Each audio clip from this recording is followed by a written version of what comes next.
UK میں 23 سال تک طلاق کا کیس لڑنے والی خاتون کو 6.6 ملین پاؤنڈ مل گئے۔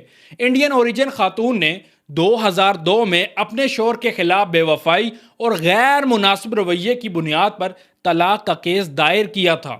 ابتدائی معاہدے کے تحت انہیں تقریباً 2,70,000 پاؤنڈ اور ایک گاڑی ملی تھی، لیکن انہیں شک تھا کہ طلاق کے دوران ان کے شوہر نے اپنے تمام اثاثے عدالت کے سامنے ظاہر نہیں کیے۔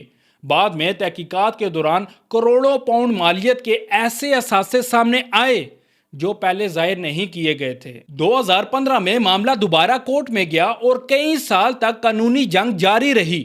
آخر کار کورٹ نے فیصلہ دیا کہ خاتون کو 6.6 ملین پاؤنڈ کے اثاثے ملنے چاہیے، کیونکہ یہ تمام جائیداد اس وقت بنی جب دونوں شادی شدہ زندگی گزار رہے تھے۔